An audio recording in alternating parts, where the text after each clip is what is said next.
Croeso heno I sesiwn 2 Seicoleg, lefel A. A heno chi'n mynd I astudio profion casgliadol gyda Mrs Sandra Selden. Ond cyn bydd fi'n trosglwyddo, fi jyst eisiau rhoi neges, byddai'n rhoi link I chi defnyddio os chi moyn gweld unrhyw recordings o'r sesiynau yma, unrhyw pwyntau. So bydd hwnna yn y question and answer chat. A lle chi holi cwestiwn a byddai'n lle holi cwestiynau mwyn gael I ateb erbyn y diwedd. So diolch yn fawr, croeso nawr te Mrs Selden. Wel, prynhawn da, pobl. Gobeithio bod hwn yn mynd I fod yn ddefnyddiol I chi. Fi'n meddwl bod dyma y rhan o A2 lle mae pobl ddim yn cael problemau, ond mae fe'n achosi bach o lot o gwestiynau. Yn amlwg byddwch chi yn cario allan gwaith ymchwil neu chi wedi yn barod. So mae rhaid I chi dod yn gyfarwydd o ddefnyddio'r profion casgliadol yma sy'n ymwneud â'r ymchwil. So yn ystod y cyflwyniad yma prynhawn yma byddai'n dangos I chi sut I ddewis y rhai, pa rai sy'n rili addas a sut I gweithio nhw allan. So, gan I weld, ei defnyddio mewn Seicoleg then. So beth yw I pwrpas nhw? So mae profion casgliadol yn ffordd o ddadansoddi data gan ddefnyddio profion ystadegol sy'n caniatáu'r ymchwilwyr gweud casgliadau ynglyn â'i rhagdybiaeth, sef eu hypothesis nhw. So hynny yw, os mae rhagdybiaeth wedi ei gefnogi gyda canlyniadau. So trwy wneud profiadau casgliadol, ni'n edrych ar ddata meintiol. So mae meintiol yn dangos dilusrwydd oherwydd mae yna rhif. So, yn wahanol I ansoddol, lle mae barn yn codi, a mae ansoddol fel arfer lawr I siawns yn hytrach na dilusrwydd. So, maen nhw'n cael wneud a chael gwared a siawns te. Nid ydym yn gallu fod yn 100% sicr bod canlyniadau I lawr I siawns. Ac felly yn hytrach na phrofi rhagdybiaeth, rhaid bod yn hapus darganfod I fod yn debygol o fod yn wir. Hynny yw arwyddocâd ystadegol. Alright, significantly, statistically significant yw'r gair mewn Saesneg. Os mae'r canlyniadau yn arwyddocâd yn ystadegol, mae'n golygu I bod yn meddwl rhywbeth, nid ydynt oherwydd siawns. Oherwydd, chi wedi wneud rhywbeth sy'n profi rhywbeth trwy ddefnyddio gwyddoniaeth. Nawr mae hwn yn hollol gwahanol enghraifft I Freud, enghraifft, pan nath dod â syniadau allan o'i ben ynglyn â freuddwydion a hefyd y cymlethdod Oedipus. Doedd dim profiadau dy fe, doedd dim tystiolaeth dy fe, doedd dim data meintiol. So actually yn y diwedd, beth nath dod allan gyda, mae fe'n tad Seicoleg, mi oedd oherwydd siawns. Oedd e'n lwcus I fod yn onest. So, os nad yw'r canlyniadau yn arwyddocâd yn ystadegol, mae hwn yn golygu efallai maen nhw lawr I siawns yn hytrach na gan yr effaith newidiadau yn y newidinau amrywiol. Alright, so felly, nid ydyn ni'n gallu dibynnu arnynt. So, felly, ei pwrpas then, okay? Mae hwn oherwydd mae broses wedi sefydlu ar debygolrwydd trwy gario allan gwaith ymchwil ar grŵp bach o gyfranogwyr, so eich sampl. Okay, so chi wedi dewis sampl ac oherwydd hyn mae fe'n lawr I ganlyniadau chi'n cael o nhw. Gan I fod yn amhosib cynnwys pawb, mae fe'n amhosib gofyn I bawb yng Nghymru neu bawb ym Mhrydain, so mae rhaid I chi dod lawr I sampl. So gan ddod I gasgliad ar hyn sydd wedi ymchwilio. Gan fod profion ystadegol yn cynnwys rhif, sef data meintiol, fel o'n I sôn am yn gynharach, mae dilusrwydd y canlyniadau'n fwy realistig, maen nhw'n mwy gwir, a felly yn mwy dibynadwy. So hynny yw, maen nhw'n codi yn mwy gyson, mae gyda chi cysondeb o rhif. O ganlyniad, maen nhw hefyd yn fwy tuag at eu cyffredinoli. So chi'n gallu cyffredinoli ar hyn chi'n ffeindio o'r sampl bach yma I weddill y gymdeithas. So fi wedi rhoi y cysyniadau yma pwysig mewn coch I chi ddod yn gyfarwydd â nhw. A gyda profion casgliadol, maen nhw yn codi pob un yr un. Mae data meintiol pendant yn rhoi dilusrwydd a hefyd maen nhw'n dibynadwy oherwydd maen nhw'n gyson. So pob 5, pob 10 ac yn y blaen. Ac o felly mae fe'n meintiol, maen nhw mwy tuag at I cyffredinoli. So chi ddim I lawr I siawns felly. So dyma'r broses then. Okay, so rhaid dechrau gyda rhagdybiaeth 0, sef y ragfynediad yr ydych am brofi. Hynny yw y rhagdybiaeth lle nad oes perthynas na gwahaniaeth na cysylltiad ag ati. Rhwng y newidynau dan astudiaeth. So eich IV, falle, yr hyn chi eisiau manipuleiddio a beth chi mesur, y DV. Mewn prawf ystadegol, byddwch yn tybio bydd eich rhabdygiaeth nwl yn wir am nawr. Okay? So reit ar y dechrau, efallai mae e'n wir, oherwydd chi ddim wedi wneud unrhyw ymchwil i brofi y rhagdybiaeth neu mynd yn ei herbyn. So ar y foment, reit ar y dechrau, mae rhaid i chi feddwl, wel, mae hwn yn wir.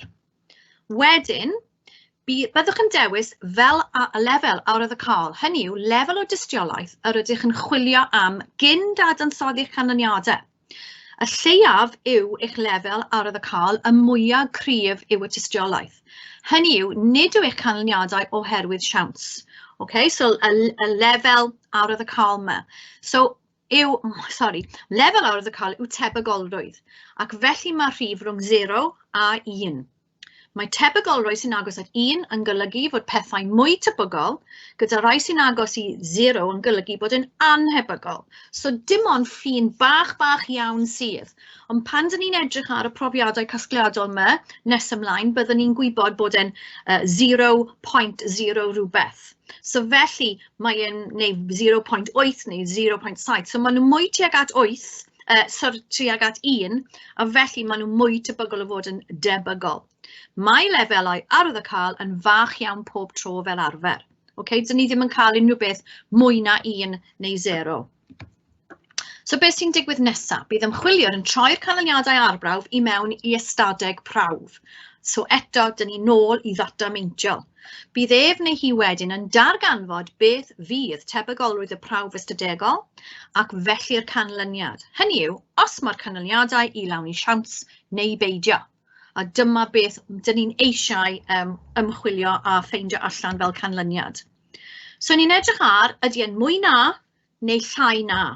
So os mae tebygolrwydd y canlyniadau'n llai na'r lefel arwyddocaol, enghraifft 5%, so fel arfer mae fe'n 0.05, mae'n eitha saff i ddweud nad oedd y rhagdybiaeth nôl yn wir. Gallwch felly tybio bod y gwahaniaeth yr ydych wedi sylwi rhwng y grwpiau yn yr ymchwil i lawr i siawns yr ydych wedi gwneud yn eich newidyn annibynnol. Alright, so yn y peth, y gwrthrych, y person anifail chi'n manipuleiddio. Felly, rydych yn gwrthod y rhagdybiaeth oherwydd hyn. Felly, os ydych yn gwrthod y rhagdybiaeth nwl, mae'ch canlyniadau'n arwyddocaol yn ystadegol, dyw e ddim lawr i siawns. Ond, a mae yna wastad ond, os nad ydych yn gwrthod y rhagdybiaeth nwl, mae hwn yn golygu bod y canlyniadau wedi digwydd oherwydd siawns, fel dwedais i o'r blaen. Os mae hwn yn digwydd, nid ydych wedi profi unrhyw beth o gwbl. So dyma pam efallai nes i ddweud am Freud, nath e ddim profi unrhyw beth, oedd e i lawr i siawns. Ar y llaw arall, os dyn ni edrych ar Watson and Rayner a Albert Bach, mae hwn actually chi wedi profi rhywbeth. Nath Watson and Rayner profi bod cyflyru yn bosib trwy ddefnyddio gwrthrychau. Hefyd, os dyn ni'n edrych ar Loftus a Palmer ar llygau tystion, mi oedd hwn hefyd wedi profi rhywbeth. Ar y llaw arall, os dyn ni'n edrych ar astudiaeth Myers a Dina, gan i bod nhw wedi defnyddio gwybodaeth o ymchwil arall, mae e lawr i siawns oherwydd ni nath nhw unrhyw ymchwil ei hun ar bwy sy'n hapus. So, cofiwch, edrych nôl ar yr holl cwrs a dod ar hyn i mewn mwyn cefnogi'r hyn chi'n dweud. Dyma o le daw y marciau gorau. So, gan i edrych, defnyddio lefel arwyddocaol then. So, mae defnyddio lefel arwyddocaol o 0.05 neu 5% yn iawn am y mwyafrif o brofion, a byddwn ni'n edrych ar rhain nes ymlaen, a chi'n gweld bod yna cysylltiad rhwng y 5% yma a gweddill eich gweithio allan. So os mae tebygolrwydd eich canlyniadau oherwydd siawns yn llai na neu hafal a hwn, sef P yn llai na 0.05, mae'n dystiolaeth eitha da nad oedd y rhagdybiaeth nwl yn wir. Felly, gall yr ymchwiliwr bod yn 95% hyderus gyda'i ganlyniad, oherwydd mae'r 5% arall wedi mynd i'r lefel arwyddocaol. Os ar y llaw arall, mae ymchwiliwr yn defnyddio lefel mae hwn wedi diflannu. Sorry, okay. Ydy pawb yn gallu gweld hwn? Mae sgrin fi wedi actually mynd yn fach iawn, so fi ddim yn gwybod pam, ond fi'n cario ymlaen, so, okay? Popeth yn iawn, fi dal... Na fe, okay. So mae rai fi wedi mynd yn llai, so fi'n ffain gyda fi'n fi. So, os mae'r ymchwiliwr yn defnyddio lefel arwydd cael 0.01 neu 1%, bydd rhaid chwilio a thystiolaeth gryf nad yw'r ragdybiaeth 0 yn wir cyn ei wrthod. Mae'r ymchwilwyr yn gallu bod yn 99% hyderus oherwydd mae'r 1% nawr wedi mynd gyda'r lefel arwydd cael. OK, so, os fi'n neud sut te, Ms Davies, fi'n gallu symud ymlaen oherwydd fi'n stuck nawr ar y sgrin yma. Dwi ddim yn symud ymlaen.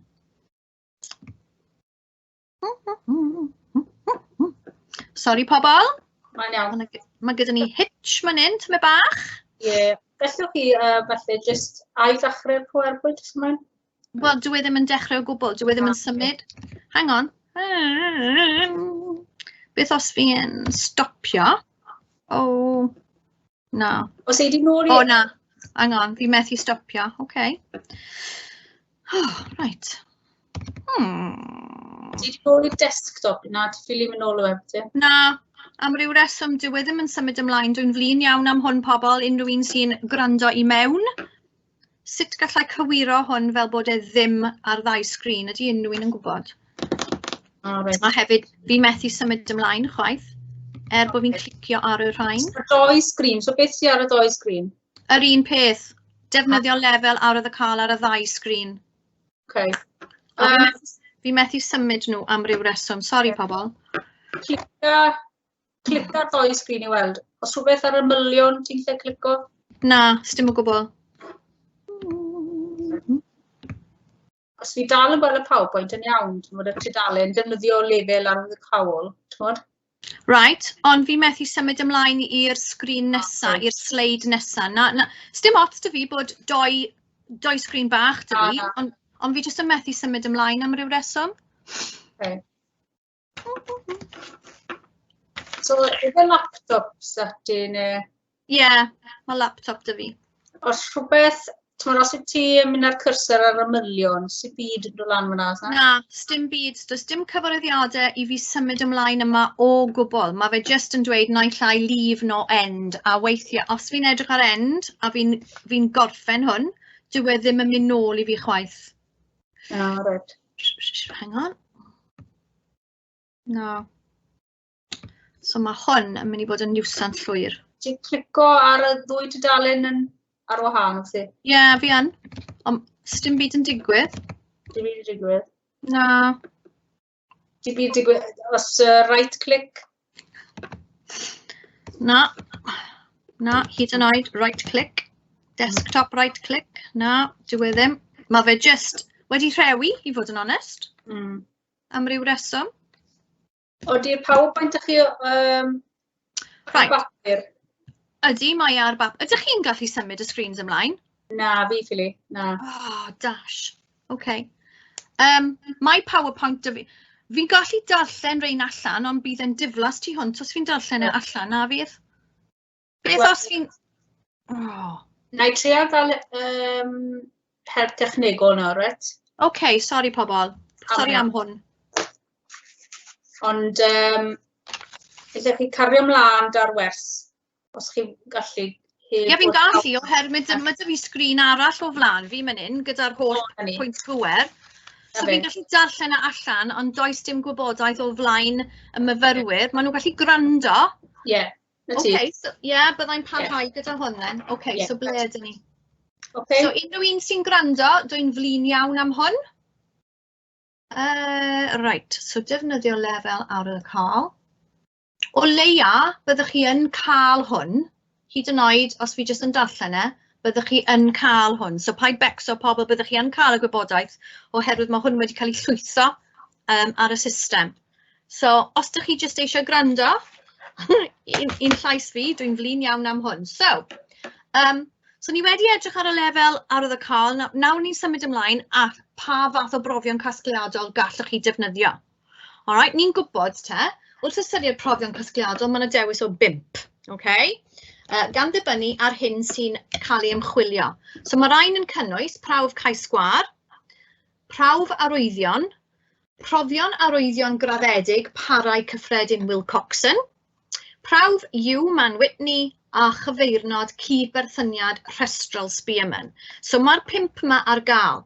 A fel dwedais i o'r blaen, mae hwn yn dibynnu, mae defnydd nhw yn dibynnu ar yr hyn chi'n ymchwilio, neu beth sy'n cael ei ymchwilio. So os ni'n edrych ar y nodweddion gwahanol i bob un, so gan i ddechrau gyda cais gwar, so mae cais gwar yn profi ragdybiaeth nwl. Okay. Mae e'n rhagfynegu bod na gwahaniaeth neu gysylltiad. Okay. So naill ai neu. Mae setiau o ddata yn annibynnol. Dyn nhw ddim yn cyd-fynd gyda'i gilydd. Mae'r data mewn amlder. Okay. So hynny yw, mae fe'n enwol. Mae gyda chi rhif yma. Mewn categoriau ar wahân, so chi'n grwpio pobl gyda'i gilydd. Enghraifft, falle yn ôl i diddordebau, neu hoff bwydydd, neu beth bynnag. So chi'n grwpio nhw gyda'i gilydd. Ond, nod, nid yw'r prawf yma yn ddibynadwy. Okay? So ni wedi sôn am data meintiol bod yn ddibynadwy, ond nid yw cais gwar pob tro yn ddibynadwy. Os yw'r amlderau disgwyliedig yn llai na 5 mewn unrhyw gell. So mae rhaid i chi bod yn ofalus faint o bobl chi yn ei defnyddio. So, nodweddion prawf arwyddion yw rhagdybiaeth yn rhagfynegu gwahaniaeth rhwng 2 set o ddata. Enghraifft, gallwch chi cymharu menywod y dynion, neu oedolion a ieuenctid, neu ci a cath, neu beth bynnag. So mae'r 2 set o ddata yn barau o sgorau gan un berson, neu bar cyffredin. Hynny yw bod yna perthynas. Okay? Mae'r data'n enwol, so felly mae yna rif, felly nid yw un drefnol na cyfwng. So mae rhaid i chi cofio hwn pob tro. Wedyn, os ni'n edrych ar Wilcoxon, ei nodweddion yw y ragdybiaeth yn ragfynegu gwahaniaeth rhwng 2 set o ddata. Eto, fel yn arwyddion, gallwch chi cymharu menywod y dynion, neu oedolion a ieuenctid, neu cath a ci fel dwedais i o'r blaen. Mae'r 2 set yn barau o sgorau gan un berson, neu par cyffredin. Hynny yw bod yna berthynas. Okay? Wedyn mae'r data o leia yn drefnol. Nid yw'n enwol, so yma mae fe yn ei trefn yn hytrach na yn ôl ei rhif. So mae hwn yn wahanol i arwyddion a cais gwar. So mae hwn yn cael ei defnyddio mewn ymchwiliadau gwahanol i cais gwar a arwyddion. Wedyn os ni'n edrych ar nodweddion prawf Man Whitney, mae'n prawf ar wahaniaeth neu debygrwydd. Mae'n derbyn data o ddyluniad mesuriadau yn annibynnol ac yn ffocysu ar rhanc. So chi'n rhoi yn ôl i trefn. So felly eto, fel Wilcoxon, mae hwn yn cael ei roi mewn rhanc, cynta, ail, ugeinfed ac ati. Yr un ola yw cyfeirnod cyd-berthyniad rhestral Spearman. So weithiau mae hwn yn cael ei galw'n rho Spearman. Hynny yw mewn thingies RHO, rho Spearman. So i hwn, y ragdybiaeth yw ragfynegu gwahaniaeth rhwng 2 set o ddata. Wedyn, y 2 set yn dod o wahanol grwpiau o gyfranogwyr, hynny yw yn grwpiau annibynnol. So mae e'n trefn eto fel Man Whitney, sorry. Dyw e ddim yn enwol. So fel dyn ni wedi gweld, mae cais gwar ac arwyddion yn dod dan y teitl o enwol, a mae'r 3 arall yn dod os ydych chi'n edrych ar drefn, a mae rhaid i chi fod yn ofalus pa rai chi'n dewis. Ond mae hwn wedyn, os ydych chi'n dilyn y cyfarwyddiadau yma, maen nhw'n mwy amlwg yn ôl hwn. So yn anffodus i chi methu gweld tabl a diagram dwi wedi creu i chi, ond yn fy marn i, os ydych chi yn mynd nôl at hwn, cer i sleid 17. A mae sleid 17 yn holl bwysig i chi ddysgu, oherwydd os mae cwestiwn yn codi enghraifft yn rhoi senario i chi mewn papur arholiad, a maen nhw'n dweud wrthych chi pa ddull neu pa prawf casgliadol byddwch yn defnyddio, mae'r tabl yma, neu mae'r diagram yma yn mynd i helpu chi llawer. So dwi'n awgrymu bod chi'n dysgu y diagram yma, dyw e ddim yn anodd o gwbl, ond mae fe'n dangos i chi ble a phryd i defnyddio'r prawf casgliadol yma. Ac yn anffodus, chi methu gweld e, so fi'n ymddiheirio am hwn, ond wrth mynd nôl a edrycha ar hwn, mae fe'n sleid 17 a bydd yn defnyddiol iawn i chi. So, os ni'n edrych ar, mae'r profion casgliadol yn dibynnu ar 2 beth. Pa ddull ymchwilio sy'n cael ei defnyddio a lefel ymysuriad.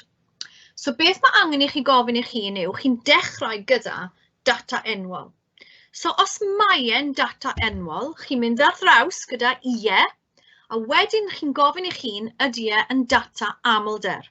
So, chi'n mynd o data enwol draw, because mae e yn data enwol, draw i data amlder, ac os mae e yn dod dan y teitl data amlder, chi'n defnyddio prawf cae sgwar.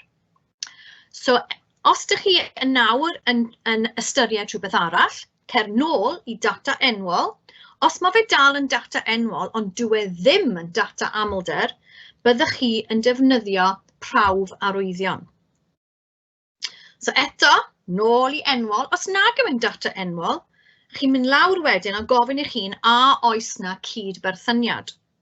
Os oes cydberthyniad, chi'n defnyddio prawf Spearman. Os nag oes cydberthyniad, wedyn chi'n gofyn i chi'n ydy e yn dangos neu yn ymwneud â grwpiau annibynnol. Os mae e, chi'n mynd ar draws a chi'n defnyddio prawf Uwch Man Whitney. Os nag yw e, yn y diwedd, mae prawf Wilcoxon ar gael. So fi'n flin bod chi'n methu gweld hwn, a fi'n grac bod chi'n methu gweld hwn i raddau, oherwydd mae e'n diagram sydd yn dangos yn glir sut i dargedu a ddewis pob prawf casgliadol. So cofiwch hwn, mae fe'n sleid 17. OK, so ni'n dechrau gyda cae sgwar. OK, so reit ar y dechrau, gawn ni dechrau gyda cae sgwar. So, defnyddir y prawf yma pan fod data enwol ar gael, so rhif. Da ni'n sôn am rhif nawr, OK? Data sy'n mewn categorïau. Wrth i wneud, bydd ymchwilwyr yn cyfri faint o ddigwyddiadau sydd mewn pob categori. Hynny yw, pa mor aml yw e. Enghraifft, so fi wedi rhoi senario a testyn ymchwil ydy dynion a menywod yn cael ei dyfyru'n wahanol wrth ystyried rhaglenni reality. So dyna beth fi eisiau ymchwilio. So sut i weithio hwn allan te? OK, mae'r cae sgwar yn gweithio allan y ragdybiaeth 0. Enghraifft, wrth ystyried yr enghraifft yn y sleid diwetha, ydy dynion a menywod yn cael ei dyfyru'n wahanol wrth ystyried rhaglenni reality. Rhagdybiaeth 0 bydd, does dim cysylltiad rhwng dyfyrwch teledu reality a bod yn wrwaidd neu benywaidd. Mae hwn yn cael ei ddangos trwy amlder annisgwyliedig. Chi ddim yn gwybod beth sy'n mynd i codi. Chi rili ddim yn gwybod beth i ddisgwyl. So, dan y ragdybiaeth 0, mae'r amlder disgwyliedig yn dangos bod nifer hafal neu cyfartal o ddynion a menywod yn ffeindio teledu reality'n difyr a nifer cyfartal nad yw'n ffeindio'n difyr. So, dyna'ch targed chi. So, fi wedi creu tabl yma i ddangos i chi. So, fi nawr yn stuck. Fi ddim yn stuck, ond mae fe'n neis i weld hwn. So, fi ddim yn gwybod, Miss Davies, os na modd i chwarae o gwmpas gyda hwn i gael y tabl yma i fyny. Ie, yr unig beth lle argymell, fi wedi bod yn cyswllt gyda Steve, yw trio cael lawr o fferbwynt y dechrau to, ond fi ffili wneud i fi ochr hyn yn fe.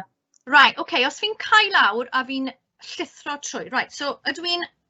Just cael gwerbwynt. So fi'n end man in, yeah? Trio fe. OK. End live event. OK, so... Ond mae fi'n dweud man in, you can't restart an event after it has ended. Right, OK. Racsiw pwerbwynt ar desktop ti? Ie, mae e. Ond mae hwn ddim yn codi na symud chwaith. Hang on then. Beth os? Right. Oh! Chi'n gweld e nawr? Fi dal yn gweld y page sy'n gweud, mae'n gweithio nawr. Right. Oh, hey. Right, OK. Pobl. So, fi'n mynd lawr nôl i sleid 17, fel bod chi'n gweld. Fi ddim yn gwybod beth sydd wedi digwydd yma. Right, OK. Hooray! Thank you. Diolch. Right. So, dyna y diagram o'n i'n sôn am. Dyma sleid 17. A chi'n gallu gweld pa mor hawdd yw hwn i ddefnyddio. So, mae fe'n nawr yn glir i chi data enwol, mae fe'n data enwol, ydy yn data amlder, so chi'n defnyddio prawf sgwar ac ati. So fi'n dweud wrth fi'n argymell bod chi yn dysgu hwn, oherwydd, i fod yn onest, mae fe'n eglur a mae fe'n hawdd i weithio allan. Fi mor hapus bod hwn wedi codi. So gan ni, right. So, ni nôl i cau sgwar. O hyn ymlaen, bydd na trefn pobl gallai ddweud wrth chi nawr, bydd dim blips, okay? So, yn y arbrawf yma, dyn ni yn edrych ar ddifyrwch, reality, teledu a reality, rhwng dynion a menywod. Okay, so ar ôl wneud yr arbrawf yma, mae 19 o ddynion wedi ffeindio teledu reality yn difyr. So mae'n bwysig bod chi'n defnyddio y terminoleg mae cell A, cell B, cell D, because bydd hwn yn bwysig nes ymlaen. So wedyn, os dyn ni'n mynd draw i fenywod, mae 35 ohonyn nhw, sef cell B, wedi ffeindio fe'n difyr. So beth sy'n digwydd wedyn yw bod chi'n gweithio allan a chi'n dod i gyfanswm. So 19 a 35 yn amlwg yw 54. So mae aml disgwyliedig yn bwysig a byddwn ni'n gweithio hwn allan nawr nes ymlaen fel bod fi'n dangos i chi. So ar y foment, cymryd bod aml disgwyliedig yn y rhes cyntaf yw 27. Alright, so bydd e'n dod yn eglur nawr pan dyn ni'n mynd i'r sleid nesaf. So, os ni'n edrych ar y ddynion nad yw wedi ffeindio teledu yn difyr, mae 41 o ddynion, sef cell C, doedden nhw ddim wedi ffeindio fe'n diddorol iawn, a 25 o menywod. So eto, ni'n cyfri hwn yn dod i gyfanswm o 16. So beth mae rhaid i chi wneud yma hefyd, mae rhaid i chi sicrhau bod y rhifau mewn gywir, a mae rhaid i chi croescastio. So hynny yw, chi'n cyfri i fyny faint o ddynion sef eich cell a faint sydd yn cell C, so mae hwn yn rhoi gyfanswm o 60 i chi. Union yr un peth gyda'r menywod, okay, mae 35 menyw yn cell B, mae 25 yn cell D sydd yn rhoi 60 i chi. So nawr, chi'n mynd ar draws y swma a mae 60 a 60 yn rhoi 120 i chi. Chi'n neud union yr un peth gyda cyfanswm yn y golofn ola.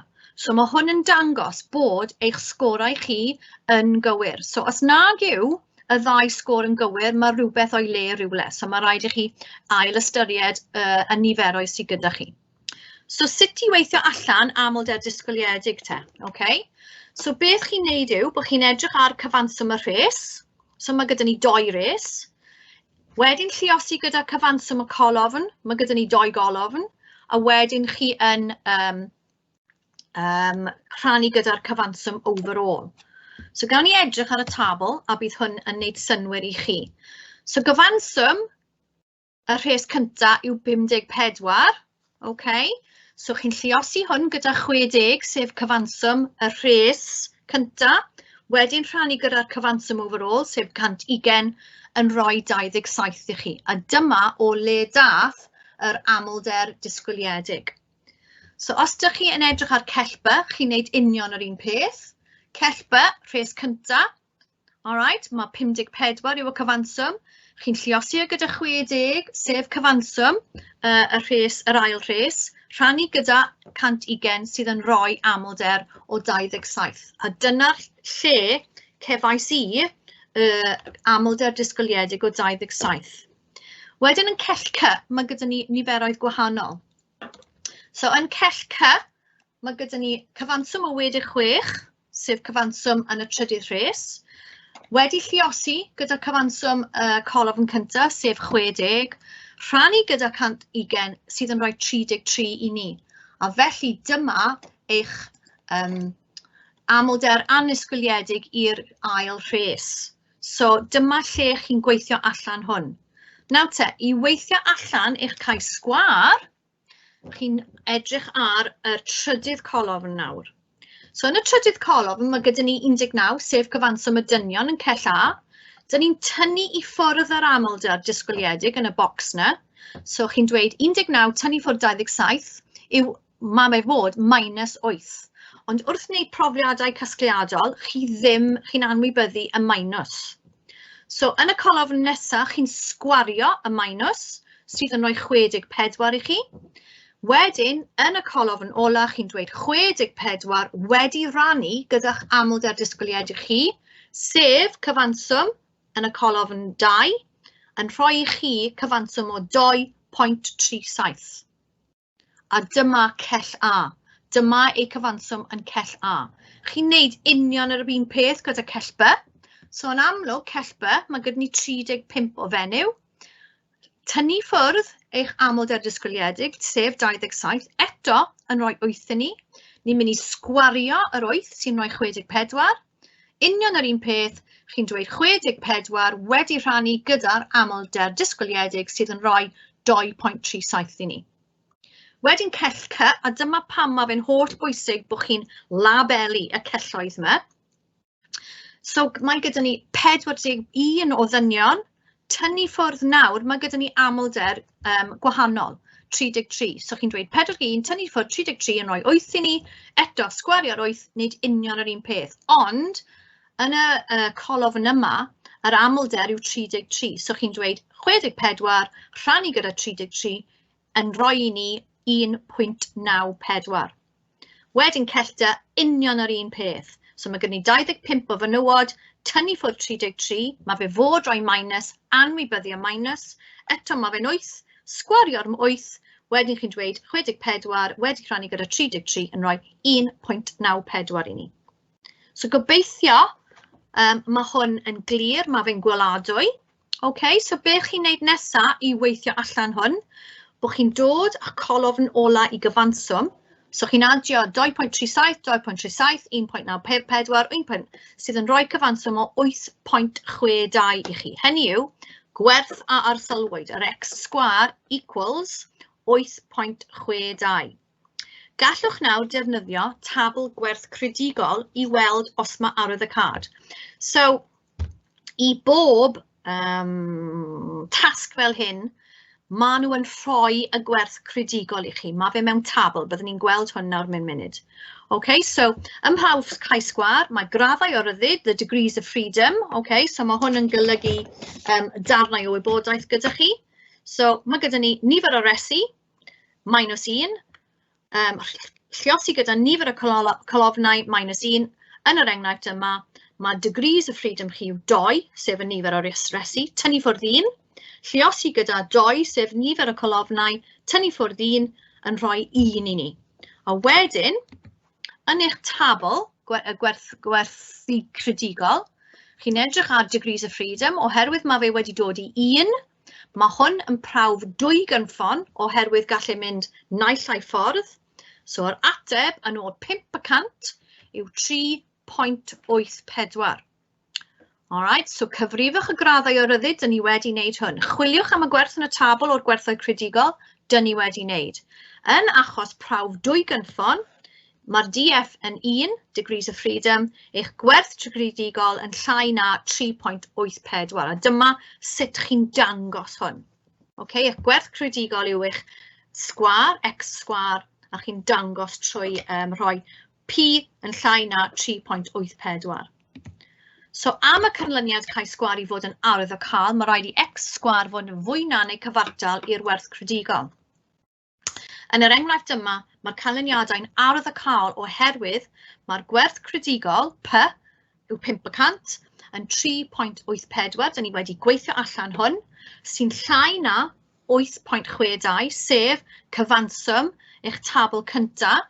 Mae hwn yn golygu bod y ragdybiaeth 0 yn cael ei wrthod oherwydd mae fe'n llai. So fi'n gobeithio bod hwn, a diolch byth bod y screens yn gweithio, fi'n gobeithio bod hwn yn wneud synwyr.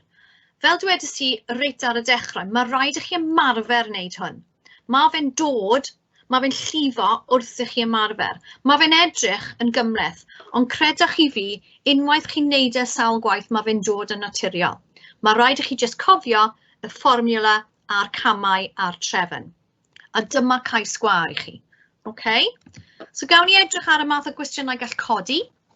Mae'n bosib defnyddio chi-sgwar ar gyfer eich gwaith ymchwil y flwyddyn hon ar effaith ymarfer ar les, oherwydd bydd data enwol, bydd niferoedd gyda chi, gan chwilio am wahaniaeth. So hynny yw, cyn eich ymarfer ac ar ôl eich ymarfer. So bydd cwestiynau tebyg i pa fath o brawf casgliadol gwneithoch chi ddefnyddio. So byddwch chi'n dweud pa fath a pham. Cynigiwch resymau am eich dewis. So dyma pam yn ei lle Yn fy marn ni, mae'r tabl neu mae'r diagram na nes I roi I chi ar sleid 17 yn mynd I fod yn defnyddiol. Mae fe'n llawn resymau pam. So beth yw'r gwerth credigol? So ni wedi dod â hwn yn eich cyfanswm chi, a beth oedd hwn yn eich ymchwil? A chi'n dangos eich gweithio allan fel yr ydych yn maths, okay? So chi'n ennill marciau trwy gweithio allan. Nodwch casgliad yr ymchwil gan gysylltu â'r rhagdybiaeth nwl. So hynny yw chi naill ai yn mynd yn erbyn yn gwrthod y rhagdybiaeth nwl neu chi'n mynd o blaid. A dyma'r math o gwestiynau gallwch chi cael. So gan I edrych ar prawf arwyddion nawr, okay? Pryd ei ddefnyddio. Pryd mae'r rhagdybiaeth yn rhagfynegu gwahaniaeth rhwng dau set o ddata. Mae'r dau set yn barau o sgorau o un person neu bar cyffredin. Hynny yw bod yna perthynas. So eto, fel cais gwar, mae hwn yn cynnig data enwol trwy rhif. Dyw e ddim mewn trefn. Dyw e ddim o'r cyntaf i'r geinfed. Okay? Rhestr, so hynny yw data wedi fesur gan ddefnyddio unedau o gyfwng hafal. So enghraifft ymddygiad yn digwydd pob 10 munud. So mae'r niferoedd yma yn codi falle wrth I fesur.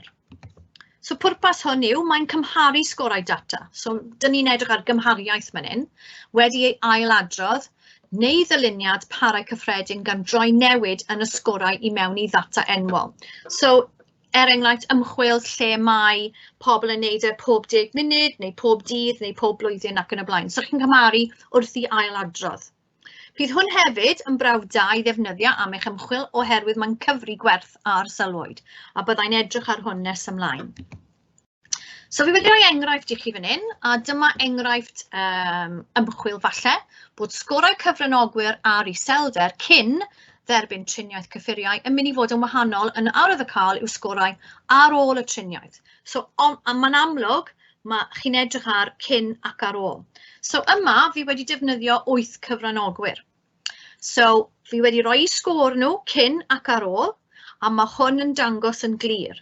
Nawr, beth sy'n dangos yma hefyd yw bod cyfranogwr 8 does dim gwahaniaeth. Mae'r ddau wedi rhoi cyn ac ar ôl, mae'r person yma wedi rhoi 9, maen nhw wedi cyflawni 9. So pan mae'r rhif yn union yr un peth, chi'n anwybyddu y cyfranogwr yma. So chi ddim yn cyfri ei sgôr nhw o gwbl. So beth sy'n digwydd yn y tabl yma yw bod chi'n tynnu ffwrdd. So chi'n dweud cyn a ar ôl, so 12 tynnu ffwrdd 5 yw 7, wedyn 5 tynnu ffwrdd 6 yw -1, okay? 6 tynnu ffwrdd 4 and so on and so on. Ond beth sy'n gymleth yma yw y ffaith bod chi ddim yn defnyddio y rhif terfynol. Beth chi'n defnyddio yw minuses a pluses. So beth sy'n cymlethu arwyddion yw, gan fod 12 tynnu ffwrdd 5 yn mynd lawr, mae hwn yn minus. Gan fod cyfranogwr, sgôr cyfranogwr wedi mynd fyny, mae hwn yn plus.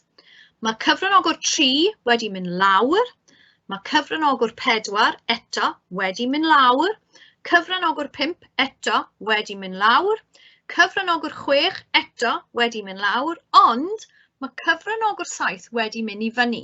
So mae hwn yn plus. So mae gyda ni minus, plus, minus, minus, minus, minus, plus. Okay, so gan I edrych ar yr un nesaf. So fi wedi rhoi y gwahaniaeth, a fi wedi rhoi y minuses a'r plus. So sut chi'n gweithio allan hwn? Cyfrifynnu y nifer o arwyddion positif a'r arwyddion negyddol, yr un llai equals gwerth ar sylwyd. So mae 5 arwydd negyddol a 2 arwydd positif. Felly mae'r gwerth ar y sylwyd yw 2, because dyna'r lleiafrif. Mae gyda ni 2 positives. Mae rhaid I werth ar y sylwyd bod yn llai na neu hafal i'r gwerth credigol. So byddwn ni'n edrych ar y tabl gwerth credigol nawr mewn munud. Gan fod y rhagdybiaeth yn anghyfeiriedig, mae prawf 2 gynffon yn cael ei ddefnyddio. So yma, n, sef y nifer o gyfranogwyr yw 7, because ni wedi anwybyddu 8, does dim gwahaniaeth yn ei sgôr. Yn yr achos yma, gwerth credigol yw 0, gan fod y gwerth ar y sylwyd yn fwy na 0, nid yw'r canlyniadau'n arwyddocaol. So os dyn ni'n edrych ar y gweithio allan, so fan hyn, dwi'n flin, mae angen i'r top, y rhes ar y top bod wedi cysylltu gyda'r rhes ar y gwaelod. Okay, so fi wedi wneud hwn bach yn anghywir. Ond os ni'n edrych ar yr N yw'r cyfranogwyr, so ni'n edrych ar 7, ni'n mynd draw nes bod ni'n gweld 2 gynffon ar y top yw 0.05 sef 500. Chi'n sgrwlio lawr ac ma fi'n dweud lefel ardd y cael prawf un gynffon, does dim, chi'n cysylltu yr un top gyda'r un gwaelod. So mae N7 sef 7 cyfranogwyr yn rhoi 0 i ni dan 2 gynffon ar y top sef 0.05 a 1 gynffon ar y gwaelod sef 0.025. So 0 yw eich gwerth credigol a dyna'r hyn sy'n gweithio allan hwn. So gobeithio bod hwn yn gwneud sens. Eto, mae hwn yn gweithio allan. Mae rhaid i chi wneud sawl gwaith a jyst cael ymarfer i wneud. So nawr dyn ni'n edrych ar Wilcoxon, okay? So pryd ei ddefnyddio, ble mae ragdybiaeth yn ragfynegu gwahaniaeth rhwng 2 set o ddata. Mae'r 2 set yn barau o sgorau o un person neu bar cyffredin. Hynny yw bod yna perthynas eto, ond yn wahanol i'r hyn dyn ni wedi trafod hyd yn hyn, mae'r data o leia yn drefnol. So maen nhw yn trefn. Dyn nhw ddim yn enwol. They're not nominal. Hynny yw yn rhifol. Okay? Pwrpas yw yn profi am wahaniaeth am 2 data wedi ei berthnosi. Bod yr arbrawf yn fesuriad ailadrodd. Eto ni'n ailadrodd neu ddyluniad parau cyffredin. So enghraifft, so fi wedi rhoi senario i chi. Yma, mae seicolegwyr yn ymchwilio 2 dull o gofio geiriau. Ei ragdybiaeth yw bydd dull 1 yn fwy effeithiol i gymharu â dull 2. Ei ragdybiaeth 0 yw ni fydd gwahaniaeth rhwng y 2 dull. Bydd pob cyfranogwr yn gwneud 2 prawf cof am bob dull mewn cynllun ailadrodd mesurau. Okay, so bod nhw'n wneud e'n 2. A'r un peth sy'n digwydd yma. So mae 8 cyfranogwyr gyda ni. Nifer o eiriau wedi ailadrodd y dyma rhifau. Dull 1 a wedyn dull 2. Okay, so chi'n cofnodi rein eto. Mae'r prawf Wilcoxon yn cynnwys gweithio allan y gwahaniaeth rhwng y sgorau. Os mae un amod yn cynnig canlyniadau sy'n wahanol iawn i gymharu â'r llall, bydd y data yn arwydd y cael. So mae prawf Wilcoxon yn cael ei ddefnyddio i gyfri gwerth o arsylwyd o 8.5 am y canlyniadau uchod. Okay, so chi'n defnyddio y fformula gyda 8.5, cymharwch y gwerth o arsylwyd gyda'r gwerth credigol o tabl, byddwn ni edrych ar y tabl am y munud, rhaid i'r gwerth arsylwyd bod yn llai na neu hafal i'r gwerth credigol. Yn yr achos yma, naw n yw 7, oherwydd, os ni'n edrych ar cyfranogwr 7, mae ei sgôr ef neu sgôr hi union yr un peth. So yn y diwedd, mae gyda ni 7 cyfranogwr. So os ni'n edrych ar, nid y sleid nesaf, ond y sleid nesaf eto, ni'n sgrwlio lawr i ffeindio cyfranogwr 7. Ni eto yn edrych ar 500, sef 0.05. So chi'n mynd ar draws a'r ateb yw y lefel ardd y cael yw 3. So felly, oherwydd mae ragdybiaeth yr ymchwilwyr yn gyfeiriedig, prawf un gynffon sy'n cael ei defnyddio. So dim ond mewn un cyfeiriad mae eich ragdybiaeth yn mynd. O'r tabl rydych chi'n gallu gweld gwerth credigol am 5 yw 0.05 yw 3. So ni wedi dod i'r terfyn bod 3 yw y ateb. Mae'r gwerth ar y sylwyd reit yn y dechrau oedd 8.5 yn fwy na hwn. Felly, nid yw'r canlyniadau'n arwydd y cael ar y lefel yma. Nid yr ymchwiliwr yn gallu gwrthod ei rhagdybiaeth 0 felly. So, Miss Davies, fi ddim yn gwybod faint o amser ar ôl sydd gyda ni, actually, i fod yn honest. Ie, wedi dros ychydig, yma'n iawn. Ydy yn OK, so... Fi'n gwybod dechrau gwers arall mewn rhai munudau ar unig beth. OK. Dim cwestiynau rydw mewn, ond os dim cwestiynau.